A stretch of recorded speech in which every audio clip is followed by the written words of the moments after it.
All right, let's start with some updates from West Asia. After weeks of escalating tension, US and Iranian officials faced each other at an emergency meeting of the United Nations Security Council on Thursday. Now, the UNSC emergency meeting was convened at the request of the United States to discuss Iran's deadly protest, while US envoy renewed warnings to Tehran over its violent suppression of nationwide protest. Iranian envoy warned any aggression will be met with a decisive, proportionate, lawful response. Donald J. Trump and the United States of America stands by the brave people of Iran. Iran says it's ready for dialogue, but its actions say otherwise. This is a regime that rules through oppression, through violence, and through intimidation, and has destabilized the Middle East for decades. Well, enough is enough. We all have a responsibility to support the Iranian people and to put an end to the regime's neglect and oppression of the Iranian nation. Colleagues, let me be clear. President Trump is a man of action, not endless talk like we see at the United Nations. He has made it clear all options are on the table to stop the slaughter. And no one should know that better than the leadership of the Iranian regime. Any threat to use of force against the Islamic Republic of Iran under any pretext, including claims of protecting protesters or supporting the Iranian people, constitute a grave and manifest violation of international law and the UN Charter.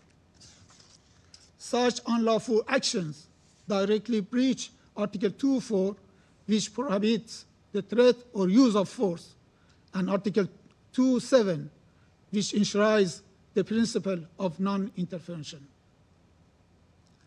No rule of doctrine, narrative, or political justification can legitimize unilateral military action or coercion without explicit Security Council authorization under Chapter 7. Invoking humanitarian rhetoric to justify force in a deliberate abuse of international law. Well, senior UN official Martha Pobby warned that threats of military action against Iran increase volatility in the West Asian nation. We note with alarm various public statements suggesting possible military strikes on Iran.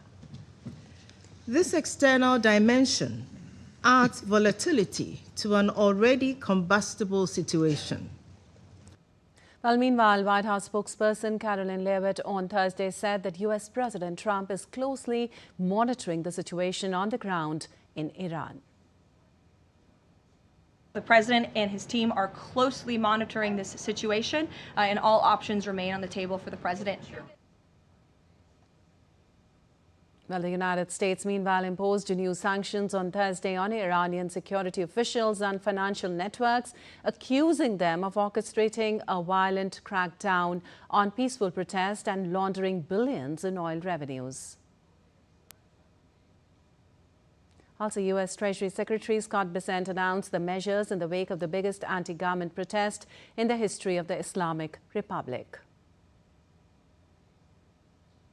Well, among those sanctioned is Ali Larijani, Secretary of Iran's Supreme Council for National Security, whom Washington accused of coordinating the crackdown and calling for force against the protesters.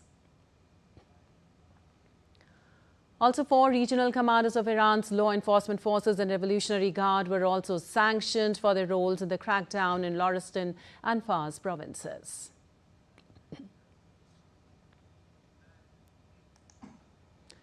And for more on this, we have Amit Mukherjee joining us. Well, Amit, with the U.S. raising Iran's protest crackdown at the UN Security Council and imposing fresh sanctions, and also, as U.S. says, that all options are on the table, how likely is this confrontation to escalate beyond the diplomatic pressure into a wider regional crisis?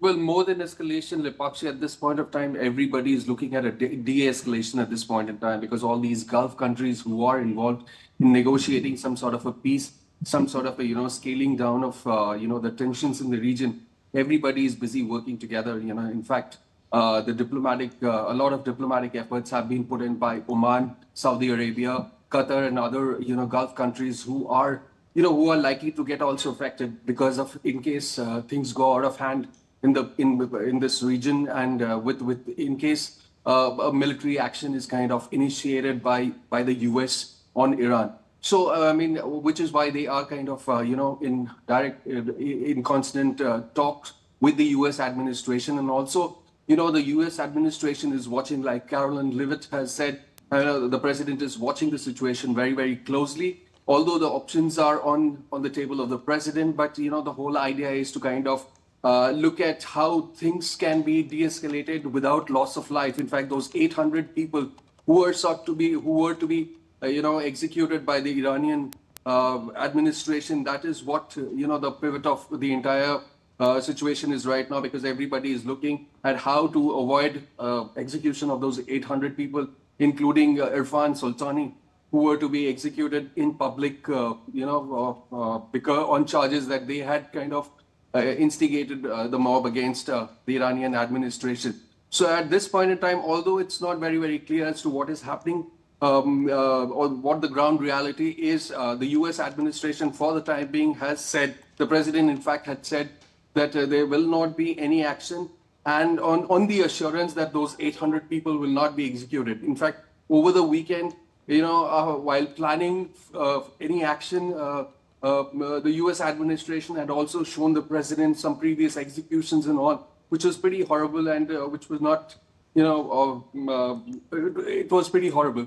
Which is why, this stance is being taken that, the first and foremost, those 800 people should be protected, and then, any action can be initiated, or, if possible, de-escalation in the region. Lipakshi? All right. So, of course, de-escalation is preferred. But what about the targeted sanctions against senior Iranian security officials which have been made? Where can we see this going there?